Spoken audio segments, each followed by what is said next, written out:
software is not working properly, so you get to read my notes, what I'm reading to you. Yeah, don't cheat, because I'm going to have quizzes. So, I got involved in this over a decade ago, and it really goes back even further than that. As a child, I loved magic, and I studied black magic and white magic, and then classical magic. How do you saw women in half? And I needed to know. I just needed to know, does any of this work? And so my fields of study all had arisen from my love of magic. In fact, I saw Chris Angel last night, I believe. It was good. Yeah, no, he's a great illusionist. But unfortunately, I know how all the tricks are done. And unfortunately for the government, too, I know how all the tricks are done. So magic is basically two fields, psychology and physics. And physics is can derive biology and chemistry and all the other science fields. It's the primary. And that's the objective reality. And then we have the subjective reality, what we humans experience, and that's psychology. Well, now there are new fields emerging, and they're called by many different names, like psychophysics or neuropsychology, and that's kind of where I found my space, is that you have to understand many different fields in order to understand this technology that is being misused on the public. But you'll see what a great warfare weapon it is and why many of you have been targeted. So my personal experiences are in neural controls, pattern recognition, optimization algorithms, and then mind control that I've studied. And it's really brain-to-computer interfacing technologies or brain-to-brain interfacing. So I'm going to explain to you a science that you probably don't understand the title, called EEG heterodyning. And I know I told Lorian that I was changing my presentation, so it's not on your itinerary. And it's really one of the most amazing sciences out there. It's going to change humankind. But right now, the bad people have control of this technology. But there are good uses, and if I have time, I'll explain some of the good uses that will come of this. I'm giving this presentation mainly while I'm on vacation. I love Vegas. But I want to give you, the audience, ideas in jamming, testing, shielding. So I want to enlighten you to how a lot of these susceptibilities to the human nervous system arise. And so, I apologize if this seems like an advanced course in neuroscience, but I promise you will get something out of it if you can stay with me. And anybody who wants a copy of this presentation, I have some business cards on my desk. Just grab a business card, email me, I'll send you a copy of the presentation. So I often get asked questions, whoops, you get to see what I'm saying, about a lot of TIs want to know, well, how is this done? How is this even possible? And it requires a lot of mathematics and physics and biochemistry and many other fields. And so I thought this was a great opportunity. Come to Vegas, and I'm going to, in 1 hour, try to explain how this is possible. Let's see. And there's you get to read my notes.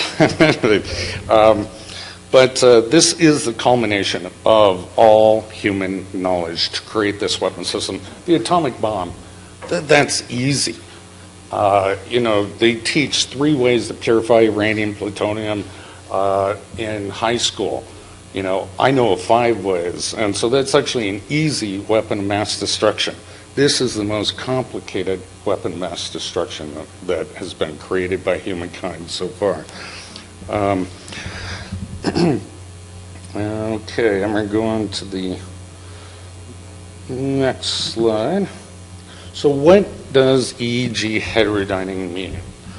And EEG, you may have heard of it, it's a machine that, they put some gel on your head and they read the electrical activity that your brain cells are giving off. And it's not perfect by any means, but it stands for electroencephalographic. And then heterodyning is an engineering term meaning mixing of signals. So you're mixing something else into another EEG, another brain, another mind. And it's fascinating how this works. And many of you probably have had a demonstration and don't know it.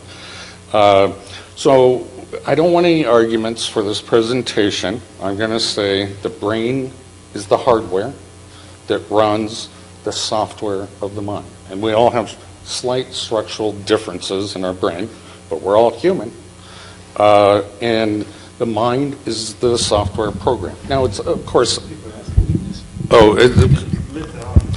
it's a little more complicated than that, but just for the sake of argument, give me those definitions. And many people will disagree, just like the tree of life. Did we evolve from bacteria up to human beings over 4.5 billion years? Well, you can argue that, and that's fine, but you got to give me these definitions for now if you want to understand the science. We often, as human beings, we oversimplify, we classify things, we categorize things, and we have a kind of digital understanding. Why can I may get this wrong, a horse and a donkey create a mule? Two different species, but they can create a new species, which cannot fertilize any other species. We tend to categorize it, even though it's analog. Genetics and evolution is analog, and so is the brain. The brain is both digital and analog, and we'll get into more of that. We find that in physics, like with quantum theory. In everyday life, it's Newtonian. You throw a basketball, it follows certain laws of physics. But then you get down to the microscopic. All of a sudden, it's digital. I mean, that's bizarre. In light's a wave and a particle. I mean, these are, as humans, these are hard concepts to grasp because it's non-intuitive in our physical reality. So right now, this technology, EEG heterodyning, EEG cloning, is being used to for interrogation, spy on people, kill whatever enemy they have, disable the target, make them so they can't work, they can't do anything. They're collecting data to make this weapons system better, so efficacy data, they call it. Incorporate cognitive models of language. Now, this is being done in every culture, every country in the world, in every language. They want this weapon system perfected. So you must take a sample set, maybe it's a random sample set, from an entire population. Okay, and I got to ask a question by a really smart TI the other day. TI, I assume everyone knows, means targeted individual.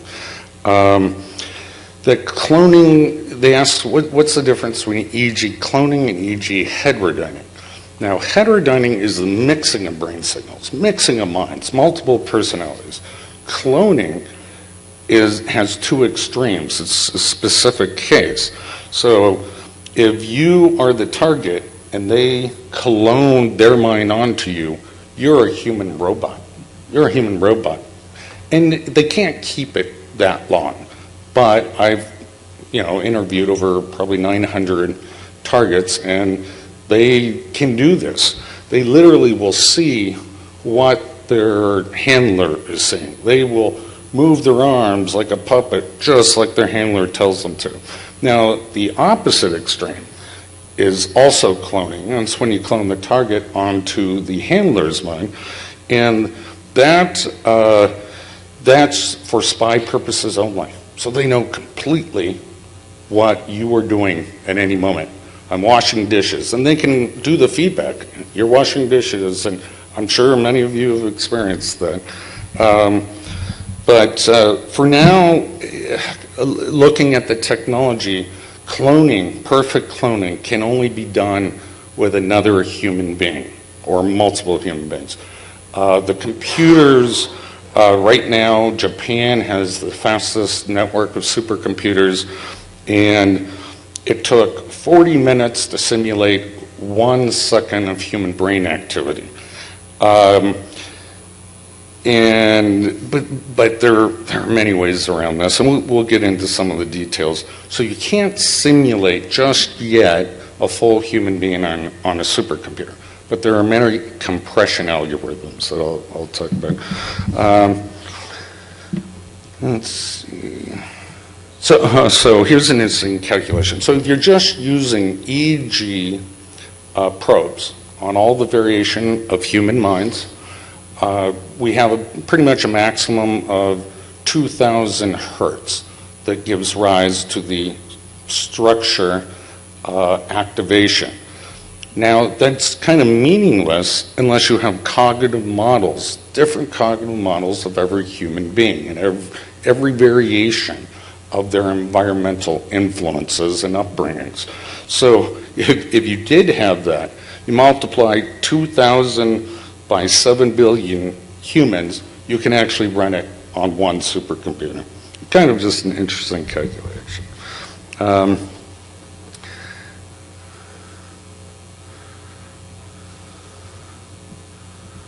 So if you are a TI, you will notice that sometimes when you're talking to your handlers, and some people have 1 handler, some have 4 handlers, it gets too messy after 4 handlers. You'll notice sometimes it sounds like, yeah, I'm definitely talking to a human being. There's someone else there. Other times you'll say, it's so repetitive. It's just saying the same things over and over. It's because they're using 2 different modes. One is a human-to-human interface, and then when they got to take a break, go eat, whatever, they put it on an artificial intelligence mode that just tries to stimulate conversation, a stimulus response with the target.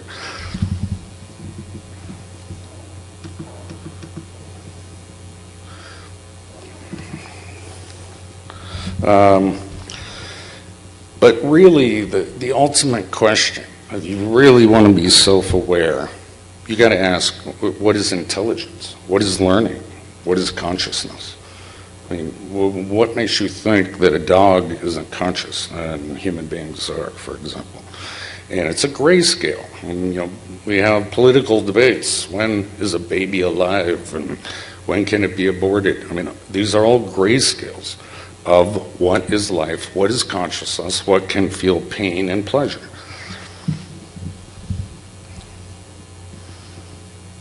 And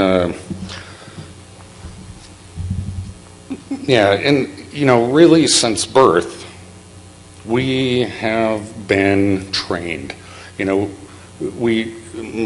know, I assume most of you feel that you're mind controlled now, but you actually have been mind controlled since birth. You wouldn't even be speaking the English language or have your religion or, be in the United States and have the traditions and values, because we're all brainwashed. We're all brainwashed since birth. But you're talking about an external force, something against your will or the sense of free will. And we'll talk more about free will.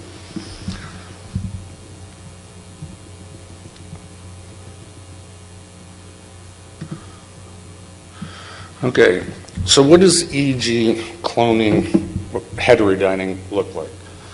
I gotta touch the microphone here. So this is just an example, and I just slid one slide over the next, but it's an echo response. So let's say this is the handler on top, and this is the target. What you want to look for is, does the target echo the handler's EEG form, their brain pattern form? And this takes a long time to do. So a lot of targets will say, no, just one day I woke up, suddenly I heard voices. Well, they were doing it to you. You were in the program probably a year before that. It takes several months or years to heterodyne or clone an individual. And they're actually retraining your brain during this process to see this out, to understand the coherent signal from an external source. And we're going to get into more of that. How is that heterodyning done within the biomechanics of the brain? Let me see what notes.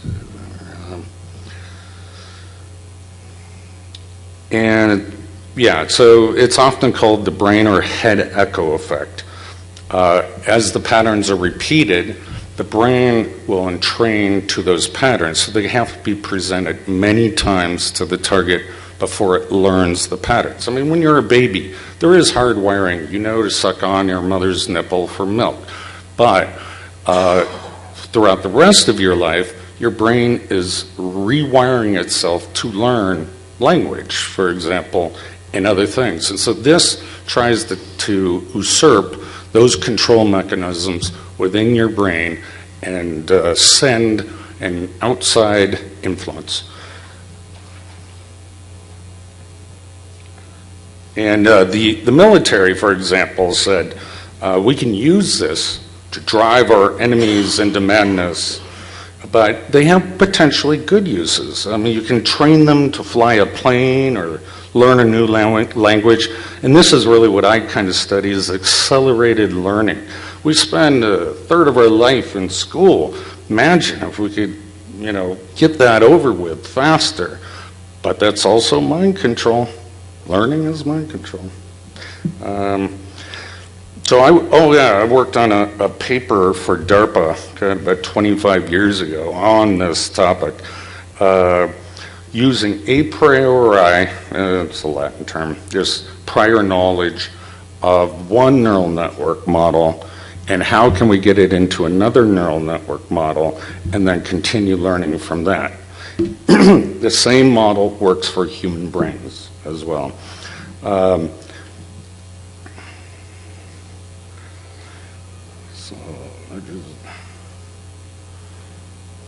So something interesting also to see in this diagram is once I talk about the mechanisms of which to introduce the signal into the brain and the neurons, it only requires a small amount of energy and small little nudges before the two signals of the target and the heterodyned individual will finally simulate.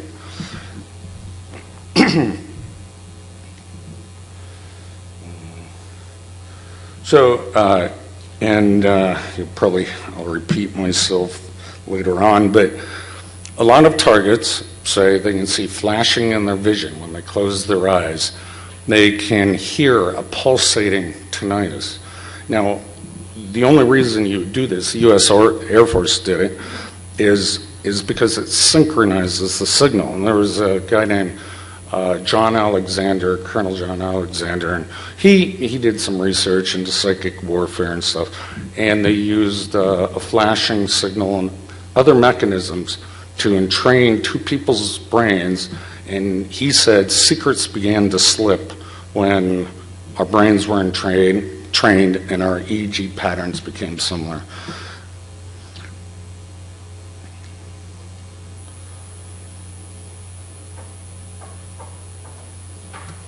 All right, next slide.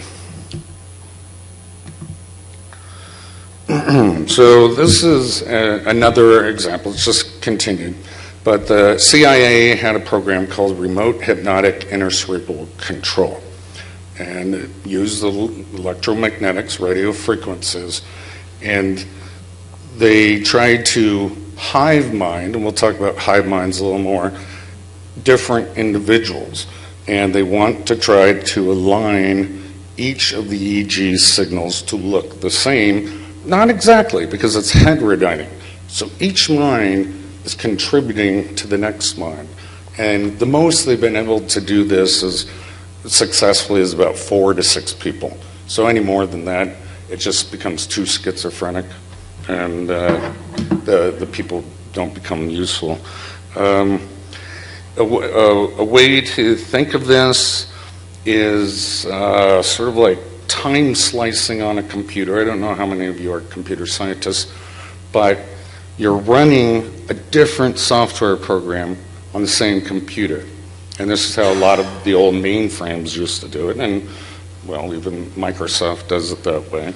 But our brains, turns out, they can do it too. And it's very disturbing, but you can run multiple personalities on the same circuitry in most people's minds. And, like I said, it takes some time, but sometimes you have a perfect match. They can interject smells and thoughts and tastes into that target individual. As their cognitive models become better and better over the population, they can do it quicker and quicker for each person that they want to target.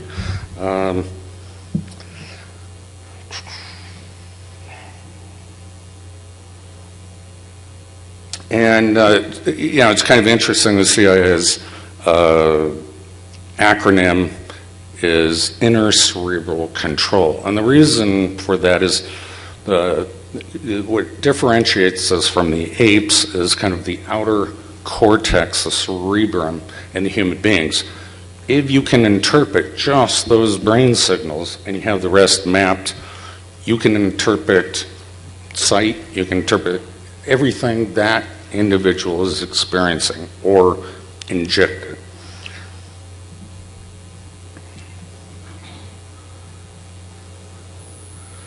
So the idea is to hijack the higher functions of the human mind.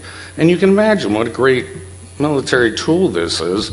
If you can take over, all the people have their, the other countries have their button on nuclear war heads and going to launch the missiles. Well, take over the minds of those people who have their, control of the nuclear weapons. So, you can see why this is so top secret and see why this is so amazing. But I do promise you there is light at the end of the tunnel once we do the technology transfer from the military to the civilians. So if you want to experiment with this, get yourself an EEG reader, and a couple ways you can do it is something called binaural beats, which is a frequency in each ear that is about 3 hertz off, 5 hertz off, and you'll be able to see your brain will start in training to that beat frequency. It's kind of neat, neat experiment. Strobe lights can do the same thing, put you into a trance. So just for personal experimentation, it's interesting. Oh, all right.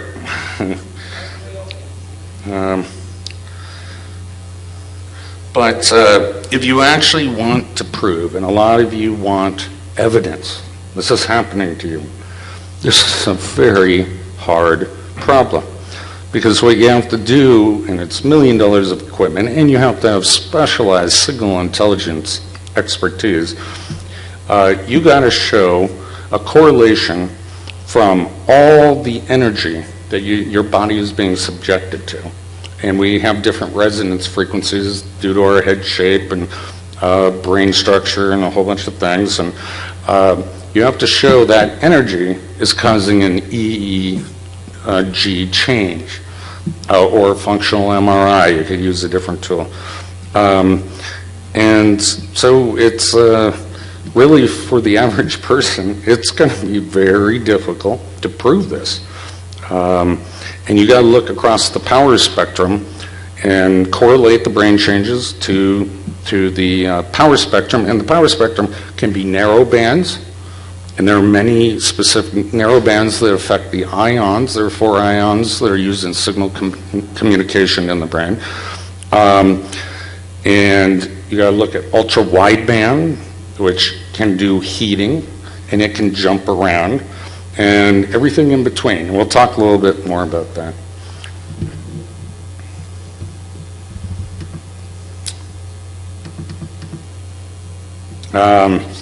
So I mentioned hive minds earlier, and this is a fascination to me. And there was a famous military document called "The Mind Has No Firewall," and that is part of the experimentation that they're doing to targets.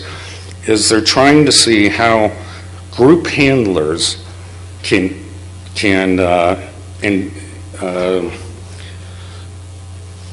spy, can interrogate, that was the word I was looking for, a single individual.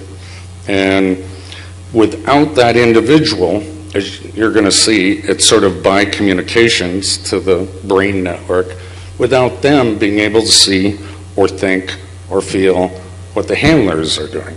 So they're trying to create firewalls between the target and the group attackers. And it's a fascinating topic. It has some use. Let's not talk about the military, but these kind of organizations of brains kind of hiving together, heterodyning together, are great for brainstorming ideas. In the military, they use them. I think you've seen an article on synthetic telepathy, and they're called Beowulf clusters. And yeah, they're just, it's a fascinating area of research right now. There isn't too much out there, obviously, because secrecy, thanks to Snowden, we know a little more. But I'd imagine without a common cultural background and without common experiences or even language, this entire thing would become irrelevant. You couldn't do it. You have to have commonality. You have to learn each other's mind behaviors, cognitive behaviors. I studied under Noam Chomsky for a class at MIT, and it was for computer language, natural language interpretation by computers, and he really changed my way of thinking. I have to understand what every word means precisely. And because, even if we all speak English, we have slightly different interpretations and associations between each word. So an example is, and I hope this isn't true, but when you hear on the news someone's tortured, there's no way that another person would understand what torture meant unless they were tortured. You just can't imagine it. So you have to have a common experience for other people to understand it.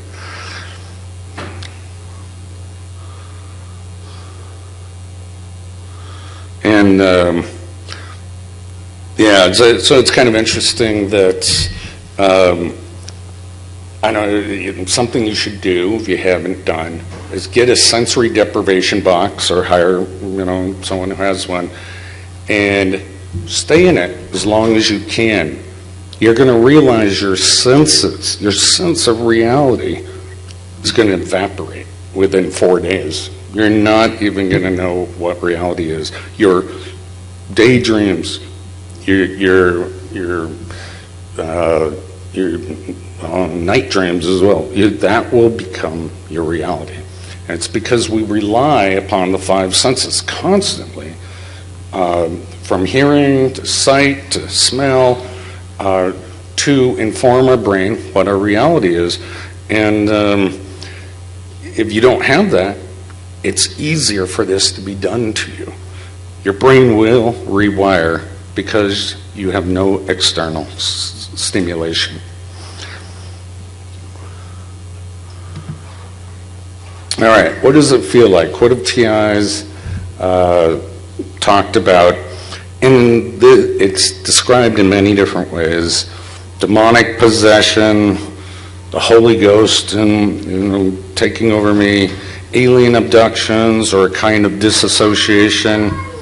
But I really think it's more like Spock in the mind meld. That's how I kind of describe it. But and another interesting fact is people who hear voices represent 5% of the population, but only about 1% are affected negatively. They have the the breakdown. It's a typical military breakdown.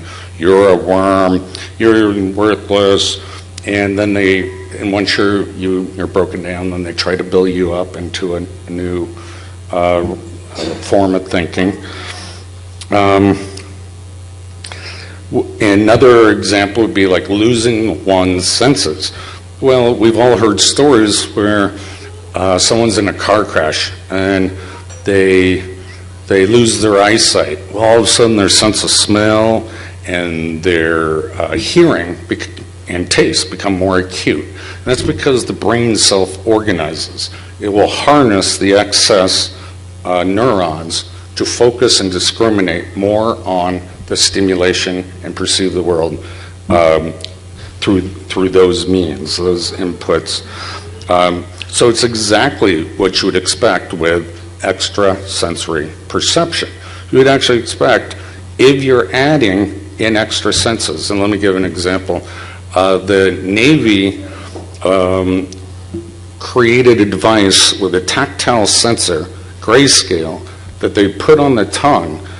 And so they trained their divers. First, they could see the objects in front of them, but they also had a sonar that would give a map on their tongue.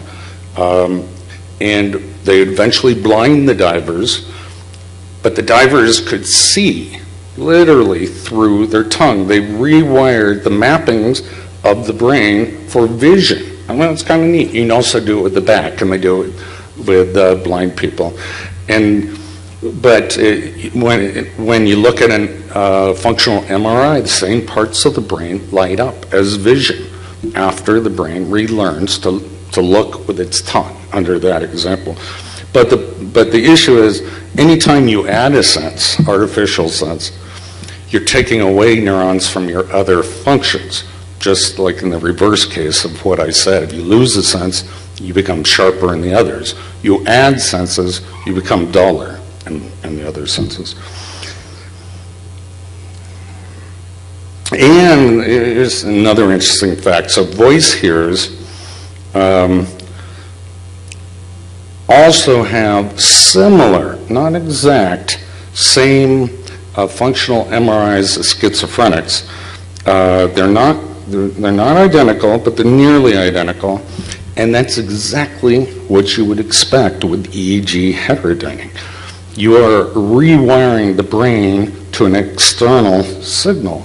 So it's not listening to the vibrations hitting your inner ear. See, what else could it feel like? Targets often describe the experience as out of sync, multiple ideas, mind running on multiple minds running on a single brain, and that's what it should feel like. It's exactly what it should feel like.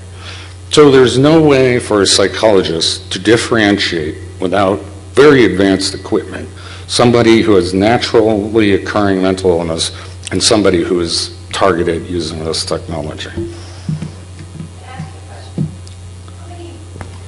The percentage of schizophrenics, like in the hospitals and things like that, what percentage do you think could be targeted? I honestly don't know the answer to that. Have you thought about that at all? I have, but I just haven't done a survey of that type. So I mean, I've been around Yeah. people like that. It's interesting. Whoever's talking over there, can we save this for another day? Tomorrow night during the family. Okay. all right, here comes the neuron lesson. And everyone can fall asleep now. It's a little science. But you need to understand how your own brain works. What gives rise to the sense of consciousness? And these are the signal transmitters. It's called a neuron. And it's composed of a body, the cell body, and you have 100 billion of those in your brain. I mean, it's bigger than any computer. There are about 1,000 different what are called dendrite connections. And all they do is they sum up, and if you hit a threshold, it sends a digital signal down the axon to the next set of neurons. So that's the basic instrument of amplification of cellular function. Now, what's really interesting, if you want to go deep into it, is that this is the sense of the moment of choice. We always wonder, should I do it? Should I do it? This is where it happens, right here, it's called the hillock. And these other cells across the axon are for speed of transmission.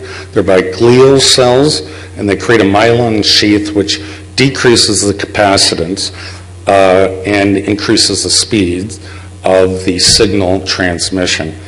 And most neurons use this method of propagation from one axon terminal to the dendrite, which are these up here.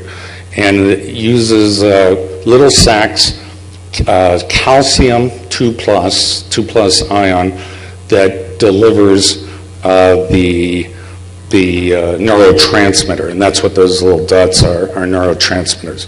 Now there are many, I think there are 26, don't quote me on that, neurotransmitters, types of transmitters in the human brain. That's how a lot of psychodrugs work, is either blocking the reuptake or causing more to be inserted into the synapse. This is the junction. We're going to talk about that more.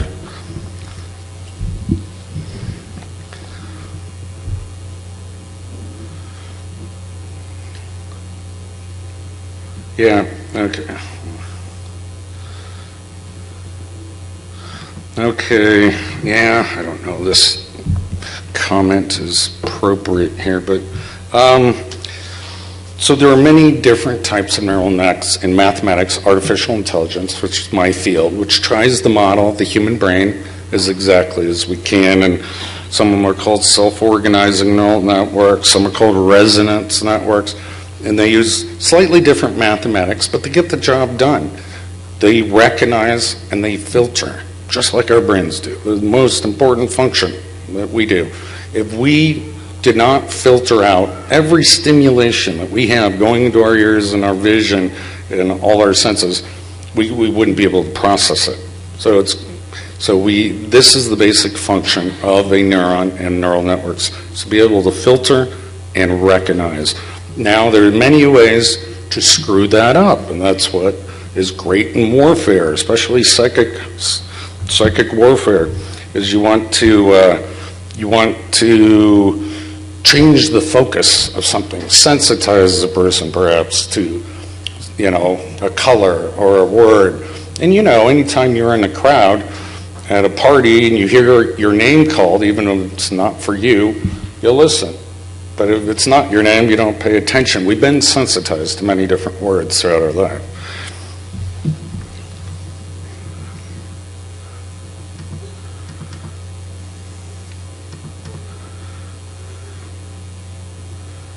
And, this is sort of where the study of magic comes in. There's a great book by Sun Tzu called The Art of War. And if you read the first chapter, it's very important because it hasn't changed in 2,000 years. And a lot of targets fall for the head games from what they hear.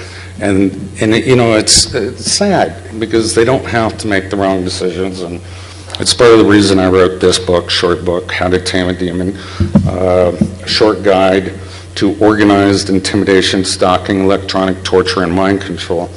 But to try to avoid what I call magic, illusions that they're using is important. Once you understand all the magic, all the head games, all this psychology, there's not much they can do to you. So it's important to get that word out.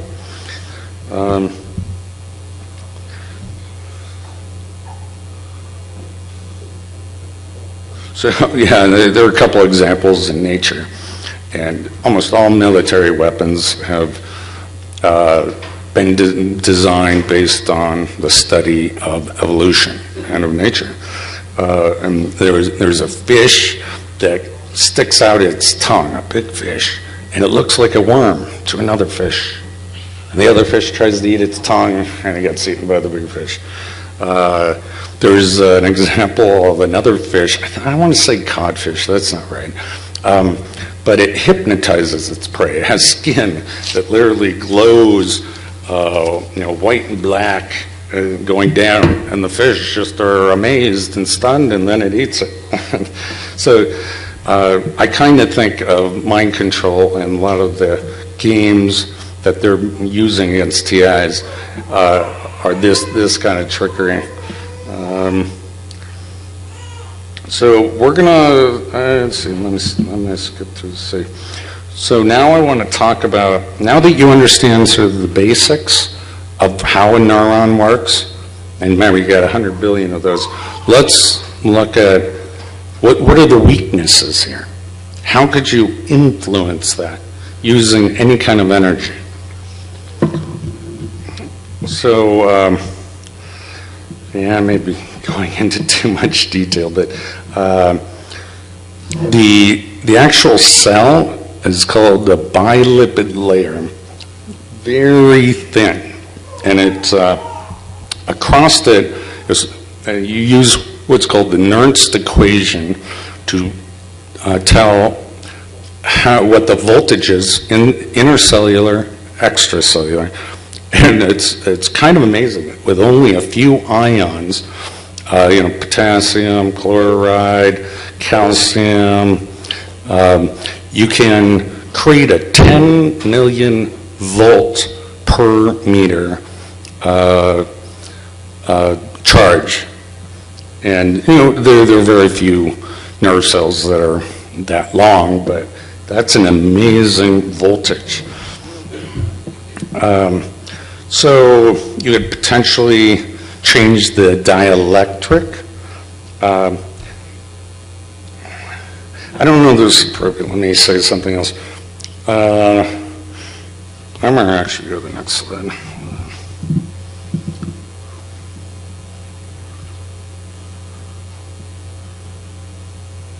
Let me just make sure I didn't miss anything there.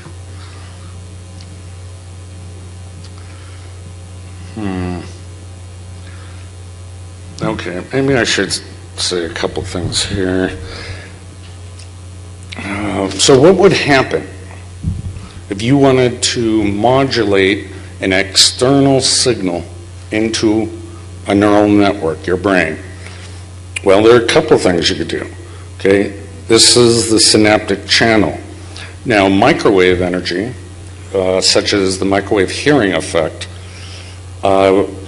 heats up the brain. This is the mechanism that it is hypothesized that works, and there's slight expansion of the brain tissue, very momentarily, which vibrates the inner ear, which gives out the signal. But there's a different mechanism that's possible, and that is you are actually increasing the volume of these two cells, and you're changing the synaptic distances. That's a modulation point. Anywhere you can modulate a signal into the neurons is a point of attack in the human brain. And I'll get back to that again.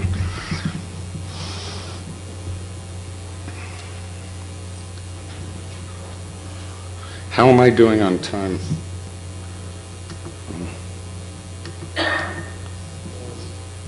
minutes till 6. Okay, so 6:15. Okay. I'm doing well. All right. So we saw what an individual neuron does. Now let's make it more complex. The structure really doesn't matter at this point. But what does matter is these feedback loops from one subgroup to another subgroup. Notice the feedback loops, and there's probably another feedback loop. This gives rise to awareness and consciousness and a much larger structure. Often they'll call it holography, but don't get it confused. It just means that you can take a portion of the brain out and it can still remember and function. So I shouldn't even use that term. But these neurons here are called biasing neurons, and they're self-regulating, that they fire for no reason, no stimulation. Well, it's not no reason. The reason, for example, you wake up in the morning, I mean, why don't you just sleep all day? It's because of these self-regulating, self-firing neurons that are regulated by a hormone that start firing faster and faster. And then you feel like you're awake. Now, if you mess with these, you can keep someone sleep deprived, for example, if you can speed that up through external energy, and you won't be able to sleep. Or you can modulate a signal into the subnets of the brain. Very fascinating topic, very fascinating topic. So there are, no matter if you're in a sensory deprivation chamber, you're asleep, your brain never stops working. And that's really the point that I was trying to get across here, is these self-firing neurons. Without that, without any stimulus, your brain will just stop. But that's not what happens.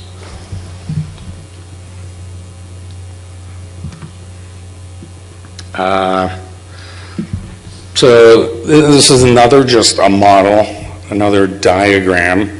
These are the input features, whatever they may be, to recognize a word, to, I studied so much like tank recognition, Soviet submarine signatures, voice, faces. Anyway, it doesn't matter what the feature set is. But what's interesting here is the biasing neuron. So is there a way to bias the human mind? Literally change it so it will recognize external energy and stimuli and get coherence from it. An external source, literally rewiring the brain.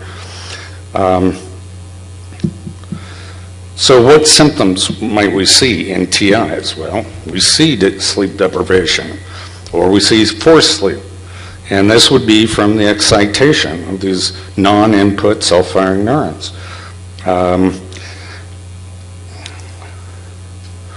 And it also, and I'm kind of speculating here, but it is possibly one of the reasons why they torture targets first. There are certain hormones released that cause an accelerated learning or memory of what the external signal would be. And then you become a human robot faster, you be cloned, you be heterodyned.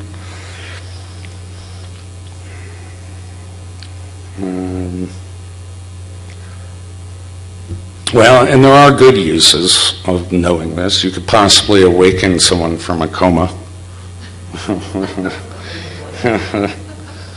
Are you all asleep? There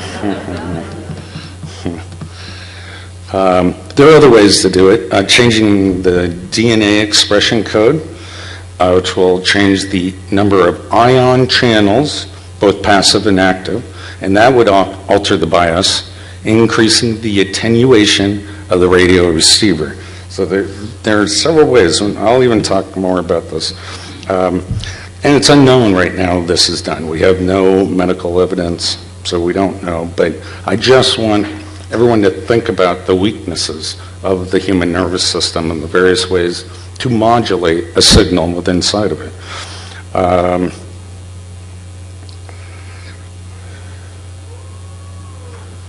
Yeah, I took that.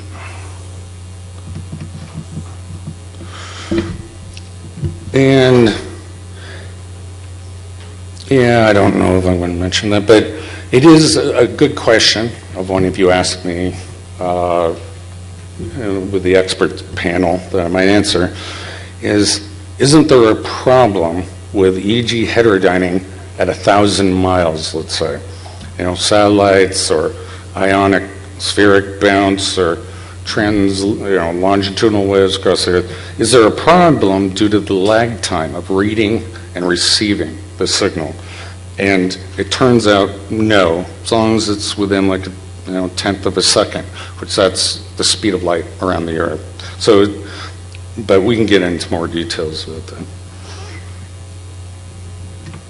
All right, one more slide, and I think we get out of the neuroscience.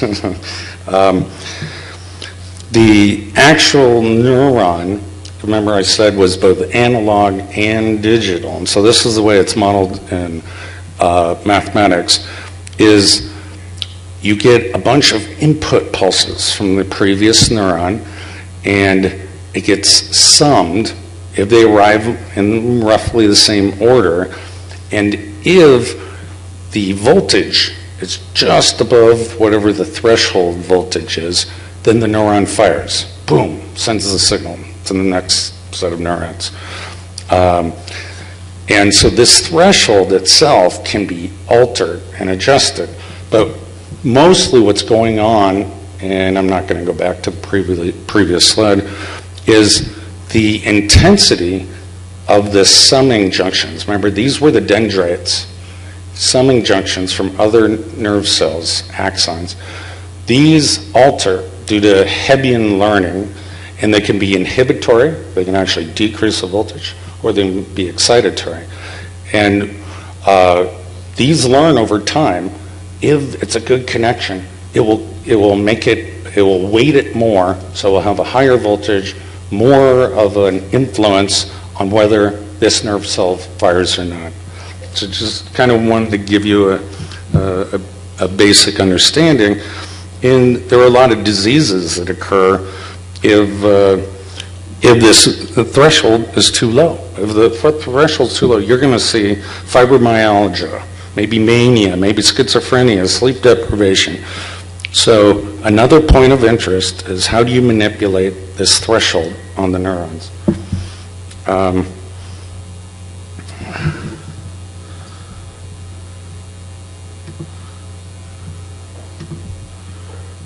Okay, let's talk more about the points of influence and attack in the brain.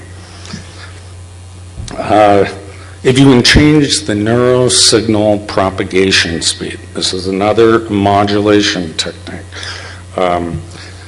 And what that basically means is if you can change the resistance, both the cellular resistance or the conductance resistance or the capacitance of the nerve cell, the fiber, the axon, you're going to change the entire timing of your brain mechanism. And so if you can do that precisely, you're putting another signal into someone else's brain. So it's a point of penetration or attack. And people wonder, well, how do they target me? Can't I just put my head next to another TI and won't that stop the voices? Because how could they target that precisely? And it's a complex answer, but it's because you, like a fingerprint, or even ears, or irises, or retinas, you are unique, slightly unique as human beings. And so it's like asking, have you put a pile of cell phones, in a bag? Why does only one ring? It's because you have a brain print, unique signature. And the brain is very good at filtering out noise and amplifying signals of recognition. There are organelles on the cellular structure. Now this is, we know your DNA determines how many ion channels or active ion pumps you have, but there would be a way to deregulate that if there are DNA alterations. Microwave energy has been shown to also alter that. And you can imagine, I suppose, we don't have any evidence of this, but not nanochips, not microchips, but a nanoparticle, which would embed itself permanently in the ion walls of nerve cells that were specific radio frequency prone to modulation, or inside the ionic pumps. I mean, there are a whole bunch of mechanisms that are possible. Even Sony has a patent, 4 patents out, for ultrasonic heterodyning, so people can feel pain while they play video games. And this gets a little more complicated. It's what it's doing is a deformation of the cells, causing a modulation in the brain. And you're going to ask, how is this done? I'm going to point it out in the next slide. But it's another form of energy. Now, don't confuse pressure waves, ultrasonic energy, with electromagnetic energy. They're very different, very different. And the U.S. Air Force has been doing research to cause, I believe it's dopamine release, in brain cells as a non-lethal weapon. And they had to use a specific microwave frequency. Now, how would that work? It would have to do with that resonating, that cellular structure, roughly the size, that releases dopamine. And you can also do it through a heating effect. Now, I told you earlier how the heating effect is basically a tissue expansion, and you're modulating the synaptic connections.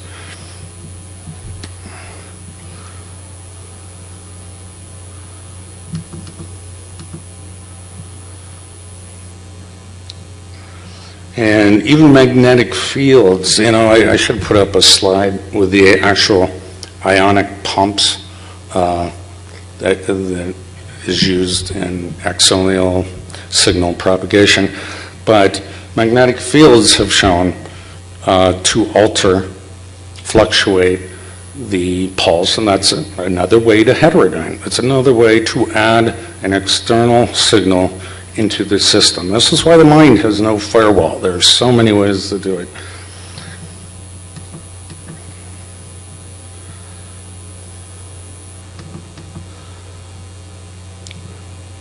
Yeah, and at very high microwave energies, you cause a break in the bilipid layer. The cells that keep the ions on one side and the other ions on the other side will actually break down the blood-brain barrier. And that has, I remember Dr. John Hall gave me an idea that, and for a book that I haven't written,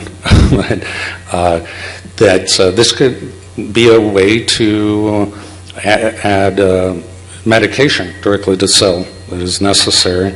So I always try to point out the good stuff, and I know most of us are here because of the bad research going on. Dr. Becker had an interesting fact. He wrote about the electric, and the brain itself has a Q factor of 3,000. Now that's really high, and what a Q factor means in engineering is how specific is the bandwidth? How exactly can you target one brain over another brain? And that's a pretty high factor.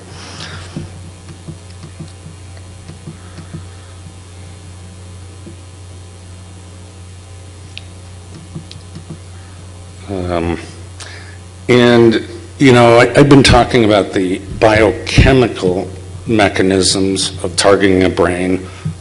How could you rewire a brain to have the auditory effect or synthetic telepathy? But the bigger picture is once they do that, then you have the psychological operations and the psyops, and that's the breakdown of the individual. That's a NLP, neuro-linguistic programming, that they can do on your mind. And you have to be a very strong individual to be able to ignore that kind of programming. And of course, the heart itself is an electrical system, just like the brain. So remote control heart attack weapons, yes, they have them. But the good news is, as long as you're in pretty good health, it won't get you.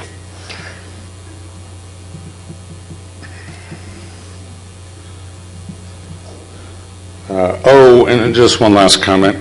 A lot of people talk about implants, and you can buy a kit online if you want to do it yourself, but if there were smaller the circuitry, easier it is to use an electromagnetic pulse weapon to disable the circuitry. So if you think you are implanted, you can buy a kit from, I think it's called amazing1.com, and fire it on yourself. And it'll burn out your chips if you really have a chip.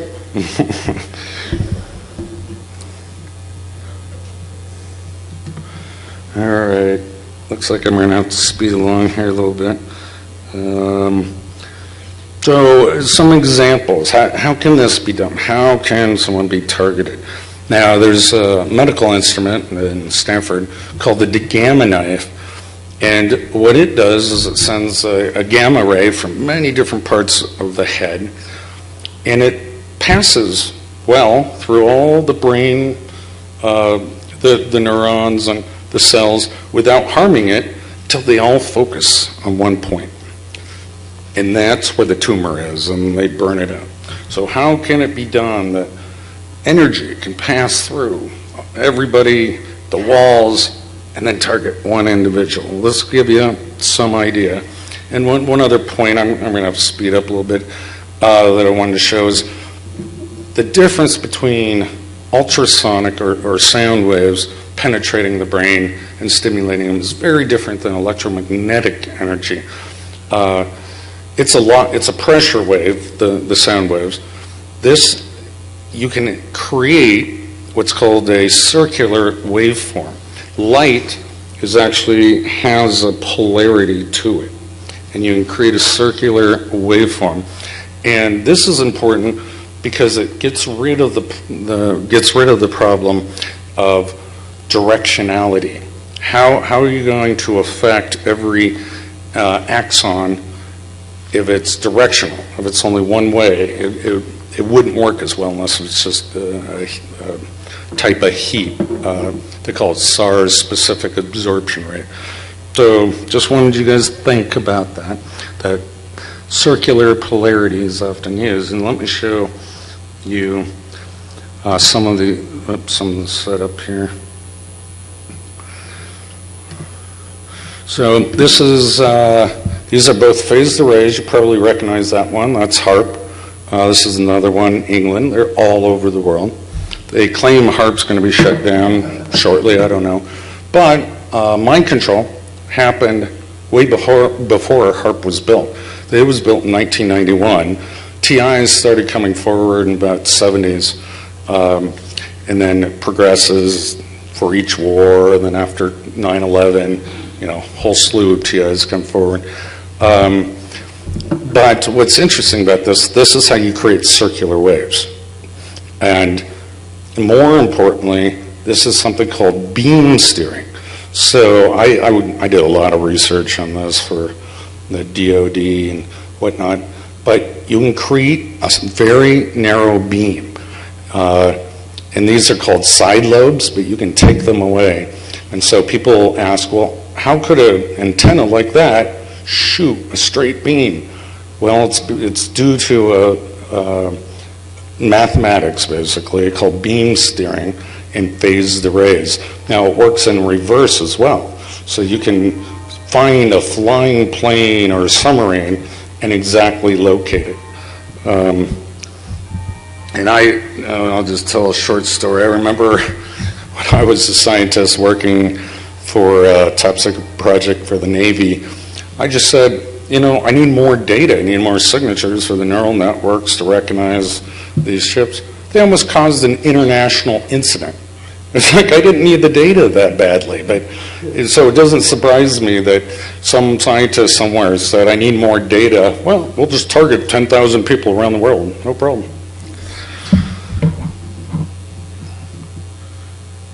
Yeah, and I also remember them joking. I had met 14 admirals in an underground secret base from NATO joking about, yeah, we got Congress to pay for this $1 billion system by saying we're tracking whales.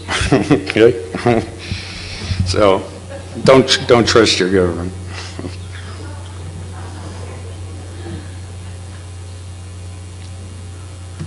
All right, I got 4 minutes left. I'll have to get through this quickly. This is I wanted, a lot of people talk about holography and experiences they've had visually, and it's something I've done since I was a child. And holography it's called a two-dimensional Fourier transform that captures the wavelengths from two objects in this particular thing, or slide, 2 points. That wave pattern, when you project a laser through the other side, will show 2 points. And that's how a holography works. And so I did a thesis on computer-generated holography, and you have millions of points, and you calculate the interference patterns of the light wave, and then you can shine a laser through it, and you have imaginary three-dimensional images. Yeah, I forgot what I was trying to show there. All right, I'm almost done. Then we can go eat. Oh yeah, this conference initially was about creating a super soldier, so I thought I should put a slide in here. There's a lot of research into this. We focus on the negative, but in the military, creating a super soldier or spy, you can heighten awareness in all the senses. That's important. And faster reaction times if you're in combat. Photographic memory, and this is all MK Ultra. I mean, they say all of this.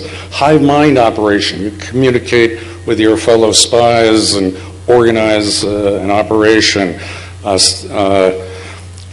or be hardened by SEER. SEER is a military program that they give the soldiers a sense of what torture would be like, waterboarding and other things. Well, anyone who's a super soldier here has been hardened against psychic torture. It's even worse than the physical. So it's a type of torture immunization. And then you compartmentalize communications. No one can break a brain code, so this is better than encryption. And truth serums and plausible denial interrogations. The list goes on, and I've spoken about that many times. Okay, I got 2 minutes. I do want to talk about this, the big picture. I love this equation. I don't know how many are mathematicians. These signs just mean summation. This is a mathematician's interpretation of morality. And so what we're trying to do with ourselves is pleasure minus misery, minus pain for the individual. When we're like 2 years old, mommy, I need this. No, I don't want that. And then as you sort of become more aware, we realize we have a better optimum if we create tribes, countries, states, colleges, groups, or whatever tribes they are, and then if you have even a bigger perspective on life, transgenerational. So that means I want to leave a better world for my children. Maybe I should suffer a little more so the next generation doesn't suffer as much. And then if you have even a bigger mind, you look at all intelligent life forms and you want to minimize the misery and maximize the pain for that. So this is actually an equation for morality. Now, where does war, violence, gang violence, feuds come from? It's within the tribes in our species. This is where it all happens. And I just thought, that's important because why do we need super soldiers? Why do we need soldiers at all? It's because of this summation right there. How to optimize one tribe over another due to resources, land, and such not. Okay, I'm almost done. Hold on. Yeah, I'm going to skip the last slides.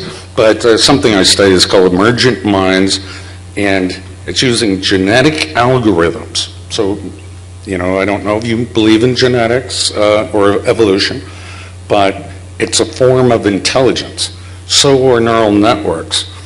So what I studied for DARPA and wrote a good paper on it is how do you use genetic algorithms, which means changing the architecture of neural patterns while using while optimizing the solution space. And I'm just rushed on time here, so that's all. Oh, 5 more minutes? Okay. So all this is supposed to show is the way you use genetic algorithms in computer science is you have a mutation rate. There are individuals. Some are selected, killed off by trees falling on them, who knows. And then they mate, and they have offspring. And then this cycle continues. And the one that has the best fit gets to have children and go on to the next population. The only reason you use genetic algorithms is if you have a very complex solution space, like represented here. This is a stock market example, but if you use just a hill climb method, you're going to go to the nearest hill. You won't know that this peak is here. So with genetic algorithms, they have a population that's all over the space, and it's just an easier way, more efficient way to find the optimal of whatever problem that you're searching for.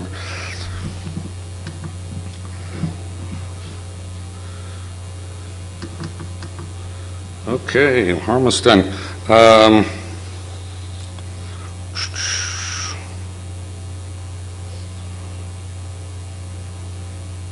So people, I don't know, it's kind of, I'm getting out there a little bit, but what happens if we create an intellectual superior that doesn't need sleep or love?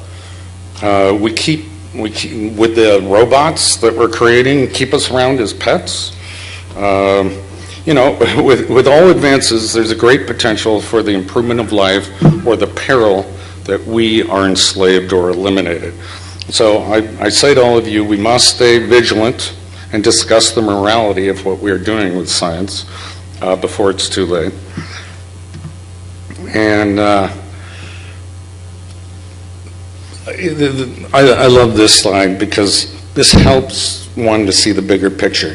From our sensory data, you know, smells, little nerve cells, and touch, and the vibration against our ear and whatnot, we process that, and it's called information. So it goes from data to information, and then we process it again. It becomes knowledge, symbolic knowledge, accumulated life learnings.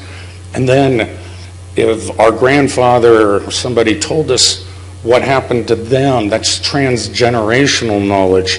We call that wisdom. And what we're hoping to get to is ascension, sort of immortality of wisdom, a program that can run on anything and in all time frames. So that's it. Let's go forth and feed these fragile physical bodies while we wait to ascend into beings of light.